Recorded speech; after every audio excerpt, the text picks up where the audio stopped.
24/8 की डेट यानी 24 अगस्त के तारीख पर हम सभी एनबीए फैंस कोबी ब्रायंट डे मनाते हैं और कोबी ब्रायंट के करियर को सेलिब्रेट करते हैं। इस 24/8 यानी 24 अगस्त को कोबी ब्रायंट डे कहा जाता है क्योंकि कोबी ने अपने करियर में नंबर 24 और नंबर 8 की 2 जर्सीज पहनी थी और ये दिन कोबी के बर्थडे के एक दिन बाद भी आता है। आज के वीडियो में मैं आपको ग्रेट कोबी बीन ब्रायंट के स्टोरी को 24 अलग अलग पॉइंट्स के साथ शेयर करूंगा जिसमें मैंने उसके जिंदगी के सभी इंपॉर्टेंट फैक्टर्स को कंसिडर किया हुआ है। तो देर किस बात की, चलो जानते हैं कोबी ब्रायंट के बारे में। Welcome to the Kobe Show. Take 2. कोबी का जन्म 23 अगस्त 1978 को फिलाडेल्फिया में हुआ था। तभी उसके डैड जो ब्रायंट एनबीए में ही फिलाडेल्फिया की फिलाडेल्फिया 76ers के लिए खेलते थे।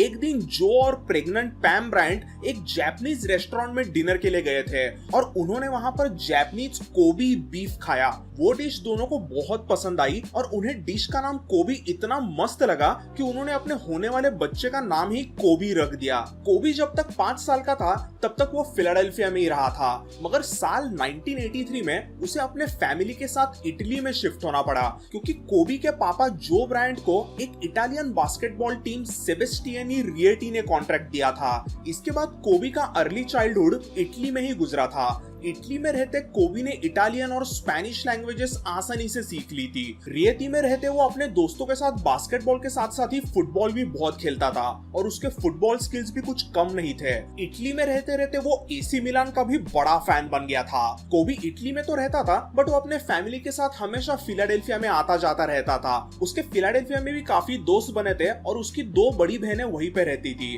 पापा जो ब्रायंट, उसके फ्रेंड्स, उसकी 2 बड़ी सिस्टर्स और उसके मामा जॉन कॉक्स के साथ कोबी बास्केटबॉल खेलना शुरू कर दिया था। 13 साल की उम्र में कोबी परमानेंटली वापस फिलाडेल्फिया में शिफ्ट हुआ और उसने फिलाडेल्फिया के लोअर मेरियन हाई स्कूल में एडमिशन ले ली। अपने फैमिली और फ्रेंड्स के साथ बास्केटबॉल सीखने के बाद कोबी का गेम अभी काफी एक्साइटिंग हो गया था और इसलिए उसने लोअर मेरियन हाई स्कूल के एसेस बास्केटबॉल टीम से फ्रेशमन ईयर में ही खेलना शुरू कर दिया। 30 सालों में ऐसा पहली बार हुआ था कि लोअर मेरियन के हाई स्कूल से कोई फ्रेशमन खिलाड़ी स्टार्ट कर रहा था। फ्रेशमन ईयर के बाद तो उसने धीरे धीरे लोअर मेरियन से हंगामा करना शुरू कर दिया। अपने जूनियर ईयर यानी 3rd ईयर में कोबी ने 31 पॉइंट्स, 10 रिबाउंड्स, 5 असिस्ट और 4 ब्लॉक्स और 2 स्टील्स एवरेज कर दिए, जिसके वजह से वो Pennsylvania player of the year का अवार्ड भी जीता था। फिर फाइनल सीनियर ईयर में तो उसने आग ही लगा दी। उसने सीनियर ईयर में 31 पॉइंट्स, 12 रिबाउंड्स, 7 असिस्ट और 4 ब्लॉक्स और स्टील्स को एवरेज किया था, जिसके वजह से उसके लोअर मेरियन की एसएस बास्केटबॉल टीम ने स्टेट चैंपियनशिप जीती। वो उनकी 53 इयर्स के बाद पहली चैंपियनशिप थी। उसने इस टाइटल के साथ ही ढेर सारे प्लेयर अवार्ड्स भी जीते थे और अब कोबी सभी बास्केटबॉल सर्किट में फेमस हो गया था। Most of the high school और कॉलेज के स्टार प्लेयर्स बास्केटबॉल ही इतना खेलते हैं कि उनका पढ़ाई पे ज्यादा ध्यान नहीं होता। उनके ग्रेड सिर्फ पास होने जितने होते हैं। बट कोबी अलग किस्म का इंसान था। वो हाई स्कूल में तो ताबड़तोड़ प्लेयर था ही, बट वो पढ़ाई में भी एक नंबर था। उसका हाई स्कूल का एसएटी स्कोर 1080 का आया था, जो कि किसी भी टॉप लेवल कॉलेज में एडमिशन लेने के लिए काफी था। कोबी खेलकूद और पढ़ाई में अच्छा था और दिखने में भी स्मार्ट था, जिस वजह से ऑब्वियसली लड़कियां भी उसकी दीवानी थी। हाई स्कूल के सीनियर ईयर में कोबी तभी के आरएनबी स्टार ब्रैंडी नॉरवुड को सीनियर प्रॉम डांस पर लेके गया था, जो देख के उसके सभी दोस्तों की काफी जली थी। हाई स्कूल खत्म होते ही कोबी को ड्यूक, मिशिगन, नॉर्थ कैरोलिना ऐसे पावर हाउस यूनिवर्सिटीज ने बास्केटबॉल खेलने के लिए स्कॉलरशिप्स ऑफर की थी। बट कोबी ने हाई स्कूल खत्म होते ही एनबीए ड्राफ्ट के लिए सीधा डिक्लेयर कर दिया। कोबी हाई स्कूल में खेलते वक्त सिर्फ अपने दूसरे हाई स्कूल के प्लेयर्स को ही नहीं बल्कि कुछ प्रोफेशनल बास्केटबॉल प्लेयर्स को भी 1-on-1 कॉम्पिटिशन में टफ फाइट देता था।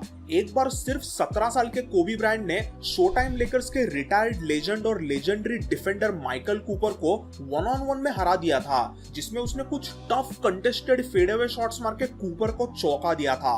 वैसे ही और एक बार 17 साल के कोबी ने तभी के एनबीए स्टार जेरी स्टैकहाउस को 1v1 कंपटीशन में टफ फाइट दी थी। उनके 1-on-1 मैच को तभी के लॉस एंजलिस लेकर्स के जनरल मैनेजर जेरी वेस्ट ने देखा और तभी के तभी डिसाइड किया कि वो कुछ भी करके कोबी को एनबीए ड्राफ्ट में सिलेक्ट करके ही रहेंगे।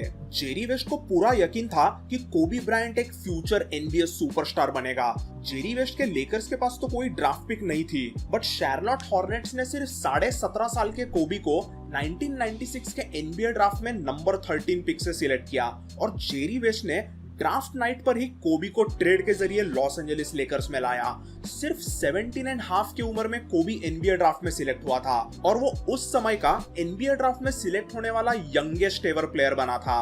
उसकी उम्र 18 साल की भी नहीं थी, इसका मतलब वो एडल्ट भी नहीं था, जिस वजह से वो ऑफिशियल बास्केटबॉल कॉन्ट्रैक्ट साइन करने के लिए एलिजिबल भी नहीं था। और इसी वजह से कोबी के मम्मी पापा ने उसके रूकी स्केल कॉन्ट्रैक्ट को साइन किया था। जैसे ही कोबी यंगेस्ट एवर प्लेयर ड्राफ्टेड बना, उसने ढेर सारे यंगेस्ट एवर प्लेयर वाले रिकॉर्ड्स बनाने का सिलसिला ही शुरू कर दिया। पहले तो वो यंगेस्ट एवर ड्राफ्टेड प्लेयर था, फिर वो बना youngest ever player to start an NBA game. उसके बाद ये कुछ रिकॉर्ड्स टूटे भी है, बट कोबी इन सभी यंगेस्ट वाले रिकॉर्ड में अभी भी टॉप 3 में आता है। और तो और कोबी ने अपने रूकी साल में ही एनबीए ऑल स्टार वीकेंड के स्लैम डंक कंपटीशन में हिस्सा लिया था। 18 years old, 6'6". Oh! Yes, but look at his style. Look at it. 18 and a half years old, third dunk.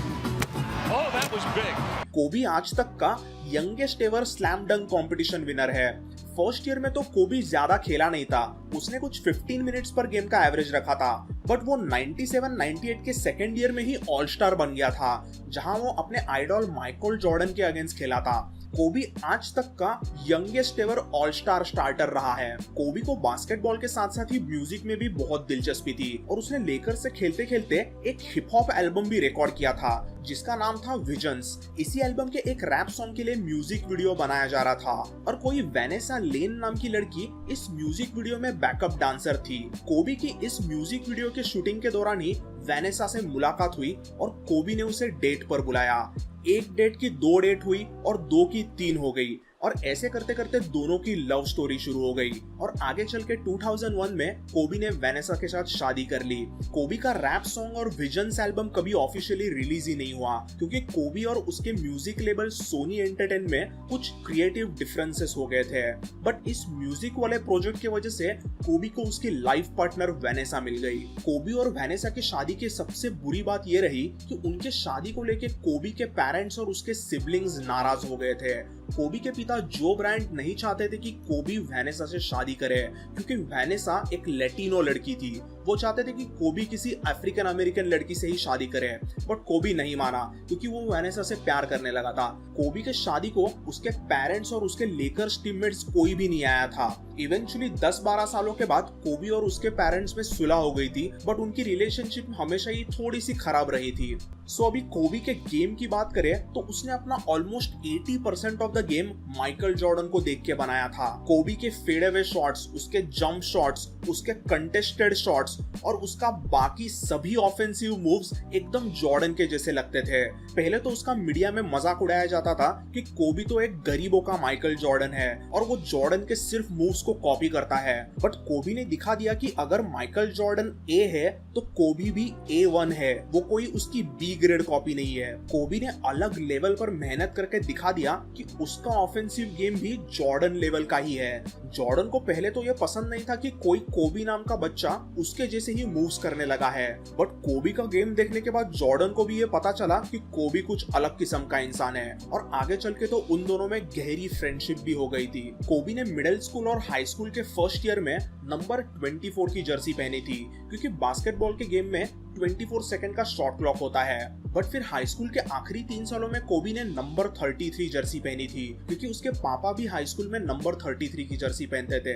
Number 33 से उसे काफी सक्सेस मिली थी और एक्चुअली वो लेकर्स में आने के बाद इसी नंबर 33 को पहनना चाहता था, बट लेकर्स ने तो पहले ही करीम अब्दुल जब्बार के लिए नंबर 33 को रिटायर कर दिया था, तो उसे अभी नया नंबर लेना था। तभी कोबी ने लेकर्स के लिए नंबर 8 को सिलेक्ट किया। बचपन में कोबी का फेवरेट प्लेयर था इटालियन बास्केटबॉल लीग में खेलने वाला माइक डी एंटोनी। इटली में खेलते हुए माइक डी एंटोनी तभी नंबर 8 की जर्सी पहनते थे और as a tribute to his favourite player Mike D'Antoni, Kobe ने इस नंबर 8 को चुना था। यही माइक डिएंटोनी आगे चल के NBA के one of the most revolutionary और सक्सेसफुल कोच बने। कोबी ने करियर के अपने पहले 10 सीजन में नंबर 8 की जर्सी पहनी थी, बट उसने नंबर स्विच करके नंबर 24 की जर्सी पहननी शुरू कर दी। जब उसे पूछा गया कि उसने नंबर 8 से नंबर 24 पे स्विच क्यों किया, तो उसने बताया कि वो अपने करियर को वापस से नए जोश से शुरू करना चाहता है। नंबर 24 मतलब उसके करियर का एक अगला पड़ाव होगा। वो अभी एक सीनियर प्लेयर बन गया है, तो उसे सिंगल डिजिट वाला नंबर नहीं पहनना था। कोबी अपने इनक्रेडिबल वर्क एथिक के लिए जाना जाता था। वो हमेशा प्रैक्टिस सेशन में आने वाला सबसे पहला प्लेयर होता था और प्रैक्टिस से निकलने वाला वो सबसे आखिरी प्लेयर होता था। उसके लेजेंडरी वर्क एथिक की ढेर सारी कहानियां हैं। एक बार उसके राइट हैंड को इंजरी हो गई थी, वो कुछ मैच में खेल नहीं पाया, बट उसने प्रैक्टिस बंद नहीं की। वो लेफ्ट हैंड से प्रैक्टिस करता ही रहता था।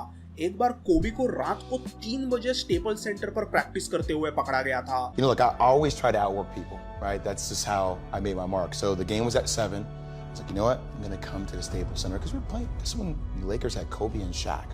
Okay, this is like the championship Lakers. So you know, I'm going to get there at 3 o'clock. And I want to make sure I make 400 made shots before I go back into the room, and then I sit in the sauna and I get ready for the game. Who do I see? I see Kobe Bryant. Already working out. I have to ask this guy. Like, I have to understand, like, why he works like that. Right. So after games, I'm like, hey, Kobe, like, why were you in the gym for so long? He's like, because I saw you come in, and I wanted you to know that it doesn't matter how hard you work, that I'm willing to work harder than you. Wow.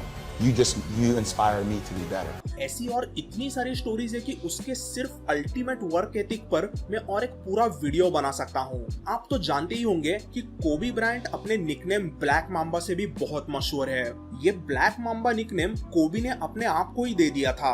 जब उसने Quentin Tarantino की movie किल bill देखी और उसमें दिखाए गए कुछ black mamba सांप के सीन्स देखे, तो उसे वो बहुत ही पसंद आए। किल बिल मूवी देखने के बाद कोबी ने ब्लैक माम्बा सांप रिलेटेड सभी डॉक्यूमेंट्रीज को डिस्कवरी और एनिमल प्लेनेट पर देख लिया और ये ब्लैक माम्बा सांप उसका फेवरेट बन गया। आई नो ये थोड़ा सा वियर्ड है, बट कोबी को ब्लैक माम्बा सांप का स्पीड, उसकी एक्यूरेसी और उसके डेडली अटैक से खासा लगाव हो गया था। कोबी को ब्लैक माम्बा सांप के ये सारे एट्रीब्यूट्स और उसका नाम ब्लैक माम्बा के बहुत कूल लगा था और इसीलिए उसने अपने आप को ही ब्लैक माम्बा कहना शुरू कर दिया। कोबी ने एक तरह से ब्लैक माम्बा सांप के एटीट्यूड को अपने गेम में डालने की कोशिश की और फिर नाइकी के साथ मिलकर कोबी ने ब्लैक माम्बा कैंपेन शुरू कर डाला, जो कि ऑब्वियसली बहुत बड़ा हिट साबित हुआ और इसके बाद शुरू हुआ कोबी द ब्लैक माम्बा का जलवा। कोबी अपने किलर एटीट्यूड को माम्बा मेंटालिटी कहने लगा था और वो आज तक सभी बास्केटबॉल प्लेयर्स में फेमस है। माम्बा मेंटालिटी माने कुछ भी हो डरने का नहीं, उल्टा खुद ही कॉन्फिडेंटली अटैक करो, फिर चाहे जो भी हो, रिजल्ट्स की चिंता नहीं करने का, बस attack attack attack, just like the black mamba सांप। जब गेम में कुछ आखिरी मिनट्स बाकी हो तो बिना डरे बिंदास क्लच शॉट्स लो, चाहे वो मिस क्यों ना हो। माम्बा मेंटालिटी रखना सबसे इंपॉर्टेंट चीज है, कभी भी फेलियर से नहीं डरना है, ये कहती है माम्बा मेंटालिटी। 2009 के NBA फाइनल्स में लेकर्स ने 2-0 का लीड लिया था, बट फिर भी कोबी बहुत सीरियस लग रहा था और वो कुछ अच्छे मूड में नहीं लग रहा था। तो इंटरव्यू में रिपोर्टर ने कह दिया कि तुम अभी भी इतना सीरियस क्यों हो, तुम अभी 2-0 लीड पर हो। तो इसके जवाब में कोबी ने क्या कहा देखो। Still waiting for a big smile out of you. You're up 2-0. What's the story? Are you not happy, or you're only half happy, or Still to be happy about. you're up 2-0? Job's not finished. Job finished? I don't think so. सो ये है mamba mentality, always locked in जब तक काम पूरा ना हो। और एक कहानी है ड्वेन वेड की। ड्वेन वेड ने ऑल स्टार गेम में गलती से कोबी का नाक तोड़ दिया था। ऐसा लग रहा था कि कोबी कुछ 2 हफ्तों के लिए NBA मैच खेल नहीं पाएगा, बट कुछ उल्टा ही हो गया। सुनिए डी वेड ने क्या कहा। Called him and I said, yo, Kobe. He was like, bro, I love it. I'm like, you what? He's like, I love it. अपना नाक टूटने पर भी कोबी ने कहा आई लव इट। ये है कोबी की माम्बा मेंटालिटी। कोबी ने अपने आप को ब्लैक माम्बा कहना शुरू कर दिया और उसने NBA में एक अलग ही कोहराम शुरू कर दिया। 2005-2006 के NBA सीजन में तो कोबी पागल ही हो गया। ये सीजन मतलब कोबी का अखंड तांडव था और एक अलग लेवल ऑफेंसिव एक्सप्लोजन था। उसने इस सीजन में इनक्रेडिबल 35 पॉइंट्स, 5 रिबाउंड्स और 4 असिस्ट एवरेज किए थे। इसी सीजन में उसने टोरंटो रैप्टर्स के खिलाफ एक मैच में 81 पॉइंट्स ठोक डाले। इस सीजन में 206 टाइम्स ऐसा हुआ था कि कोई एनबीए टीम 81 पॉइंट्स बनाने में नाकाम हुई थी, बट सिर्फ कोबी ने एक गेम में 81 पॉइंट्स ठोक डाले। इसी सीजन के जनवरी 2006 में कोबी ने अनबिलीवेबल 43 पॉइंट्स का एवरेज रखा था, जो कि आज तक एनबीए हिस्ट्री में सेकंड हाईएस्ट स्कोरिंग मंथ रहा है। मार्च 2007 के एक हफ्ते में तो कोबी ऐसा बावला हुआ था कि उसने 4 लगातार गेम्स में 50 पॉइंट्स ठोक डाले। कोबी एनबीए हिस्ट्री का सिर्फ दूसरा ऐसा प्लेयर है जिसने हर एक एनबीए टीम के खिलाफ कम से कम 40 पॉइंट्स ठोके हैं। कोबी ने अपने करियर में 6 बार 60 और 60 से ज्यादा पॉइंट्स किए हैं। लेब्रॉन जेम्स और जेम्स हार्डन ने अपने करियर में सिर्फ एक ही बार 60 पॉइंट्स किए हैं, और केविन ड्यूरेंट जैसे ऑफेंसिव मॉन्स्टर ने आज तक कभी भी 60 पॉइंट्स नहीं ठोके हैं। बट इस ब्लैक माम्बा ने तो 6 बार 60 पॉइंट्स ठोके हैं। सो आप समझ ही सकते होंगे कि कोबी की माम्बा मेंटालिटी ऑफेंसिव गेम किस लेवल पर था। ये तो कोबी के ऑफेंस की बात हुई, बट कोबी डिफेंस पर भी एक अलग मॉन्स्टर था। जब कोबी एनबीए में आया तभी वो रूकी साल में कोई अच्छा डिफेंडर नहीं था। Philadelphia 76ers versus Los Angeles Lakers के एक मैच में रूकी एलन आइवर्सन ने कोबी को गंदा नचाया था और उसने कोबी के मुंह पे 39 पॉइंट्स की बारिश कर डाली थी। इस एम्बैरेसिंग गेम के बाद उस शाम कोबी होटल पे आया और उसने गुस्से में टेबल ही तोड़ दिया और यहाँ वहाँ वो चेयर्स को फेंकने लग गया। वो रात भर सो नहीं पाया क्योंकि उसके दिमाग में सिर्फ एलन आइवर्सन घुस गया था। अगले दिन से कोबी ने डिफेंस पर मेहनत करनी शुरू कर दी। अब कोबी पर डिफेंस का भूत सवार था। अगले 4 साल कोबी पागलों की तरह डिफेंस पर मेहनत करने लगा था और धीरे धीरे वो एक अच्छा पेरीमीटर डिफेंडर बन के भी उभर के आया था। आइवर्सन ने कोबी की रूकी ईयर में तो बजाई थी, बट इसके 4 साल बाद फरवरी 2000 में आइवर्सन की फिलाडेल्फिया और कोबी की लॉस एंजेलिस में वापस मैच हुआ था और इस गेम में कोबी ने बदला लिया। इस गेम में कोबी ने आइवर्सन को तगड़ा डिफेंस किया था, जिसके कारण आइवर्सन ने इस गेम में सिर्फ 16 पॉइंट्स किए थे और सेकेंड हाफ में तो कोबी ने आइवर्सन को ऐसा डिफेंस किया कि आइवर्सन ने सेकेंड हाफ में सारे 10 शॉट्स को मिस कर डाला था। कोबी 2000 तक एनबीए का one of the best perimeter defender बन गया था। कोबी की माम्बा मेंटालिटी मतलब कुछ भी हो, टफ सिचुएशंस में बिना डरे सीधा शॉट्स लेने का। उसके माम्बा मेंटालिटी के वजह से ही कोबी एनबीए हिस्ट्री का one of the most clutch player माना जाता है। जब फोर्थ क्वार्टर और आखिरी मिनट्स का टाइम हो तब कोबी कुछ अलग लेवल ही परफॉर्मेंस देता था। कोबी ने फोर्थ क्वार्टर में 20 से ज्यादा पॉइंट 11 टाइम्स किए हैं, जो कि एनबीए हिस्ट्री में सबसे ज्यादा है। कोबी ने अपने करियर में कई सारे आइकॉनिक बजर बीटर शॉट्स मारे हैं। These are some of Kobe's iconic buzzer beater shots. Final seconds. Bryant for the win. Bang! To Bryant. Bryant dribbling. Has to put it up at the buzzer. Banks it in! Oh! He banks in the 3! 2 seconds, 1 second. Kobe pump fake. Kobe for the win! Kobe The dagger! The ball comes in. Kobe's got it. Above the three-point line, taking a little bit of time. One dribble, pull up for the win. He's got it! The Lakers win! अपने career में कोबी सभी जगह बहुत popular था, but उसकी खास करके चाइना में बहुत ज्यादा पॉपुलैरिटी थी। चाइना में नाइकी का कोबी एडिशन ब्लैक माम्बा का मर्चेंडाइज कुछ ही मिनटों में बेचा जाता था। इसीलिए कोबी ऑफ सीजन में ऑलमोस्ट एवरी ईयर चाइना के अलग अलग सिटीज में विजिट करता था। कोबी का बचपन और हाई स्कूल फिलाडेल्फिया में ही गुजरा था, यानी he was born and brought up in Philadelphia, but आगे चल के वो फिलाडेल्फिया का विलन बन गया। आज भी मोस्ट ऑफ द फिलाडेल्फिया वासी कोबी को पसंद नहीं करते हैं और उसकी वजह सिर्फ एक ही है। 2001 के एनबीए फाइनल्स में फिलाडेल्फिया 76ers और लॉस एंजेलिस लेकर्स आमने सामने आ गए थे। इस फाइनल्स के एक प्रेस कॉन्फ्रेंस में कोबी को पूछा गया था कि फिली के साथ एनबीए फाइनल्स है तो उनके लिए कुछ सॉफ्ट फीलिंग्स है क्या, क्योंकि तुम भी फिलाडेल्फिया से हो। तो इसके ऊपर कोबी ने जवाब दिया था, बिल्कुल नहीं, we are coming to Philadelphia to take Philadelphia's heart out. Kobe के इस खूंखार आंसर के बाद फिलाडेल्फिया वासी बहुत नाराज हो गए थे, बट आफ्टर ऑल ये थी कोबी की माम्बा मेंटालिटी। अगर तुम ओपोनेंट हो तो माम्बा तो डसेगा ही ना। कोबी के पर्सनल लाइफ में भी कुछ मस्त स्टोरीज है। उसमें से मैं आपको एक बताता हूँ। कोबी और वेनेसा के शादी के 15th एनिवर्सरी पर कोबी उसे कुछ अलग सा गिफ्ट देना चाहता था, तो उसने डिसाइड किया कि वो वेनेसा को बीथोवन का लेजेंडरी कॉम्पोजिशन मूनलाइट सोनाटा सुनाएगा। इसे पियानो में बजाकर कवर करना मतलब अच्छों के पसीने छूट जाते हैं, बट कोबी ने इसे 4 महीनों में बजाना सीख लिया और उसने वेनेसा के लिए उनके एनिवर्सरी पे परफेक्टली बजाया भी। जैसे बास्केटबॉल कोर्ट पर कोबी अपनी जी जान लगा देता है, वैसे ही वो अपनों के लिए पर्सनल लाइफ में भी था, जिस वजह से उसके ढेर सारे फ्रेंड्स बने थे। Michael Jordan, LeBron James, Michael Jackson, Jack Nicholson, Jay Z, Denzel Washington, 50 cent और ढेर सारे अलग अलग सेलिब्रिटीज कोबी ब्रायंट के फ्रेंड्स थे। बट इन सब में उसका खास फ्रेंड बना था उसका प्लेयर एजेंट रॉब पेलिंका। रॉब पेलिंका और कोबी ब्रायंट की दोस्ती बहुत गहरी थी। रॉब पेलिंका एक्चुअली कोबी का एजेंट था, बट उसका खास दोस्त बन गया और वो कोबी के बच्चों का गॉडफादर भी था। और दूसरी तरफ रॉब पेलिंका के बच्चों का कोबी गॉडफादर था। आज यही रॉब पेलिंका लॉस एंजेलिस लेकर्स का जनरल मैनेजर बना है। कोबी की माम्बा मेंटालिटी सिर्फ ऑन कोर्ट नहीं थी, वो ऑफ द कोर्ट भी थी।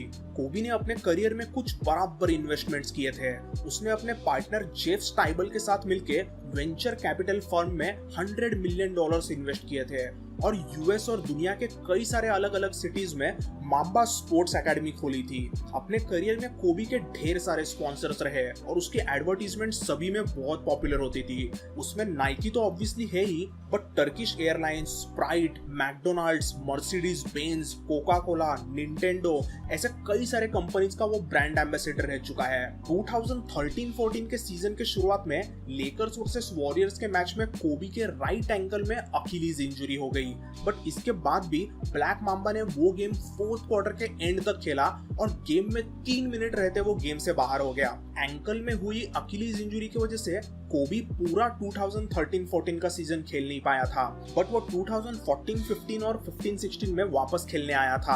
अकीलीज इंजरी के बाद कोबी अगले 2 साल तो खेला, बट कोबी का गेम अब पहले की तरह नहीं रहा था। 2015-16 के सीजन के पहले ही कोबी ने बता दिया कि वो उसका आखिरी सीजन होगा और शुरू हुआ कोबी का फेयरवेल टूर। जिस भी अरेना में कोबी आखिरी बार खेलता था वहां उसे एक ट्रिब्यूट वीडियो दिया जाता था। अपने फाइनल ईयर में कोबी कुछ खास नहीं खेला, बट अपने करियर के आखिरी फाइनल गेम में कोबी ने एक आइकॉनिक परफॉर्मेंस दिया।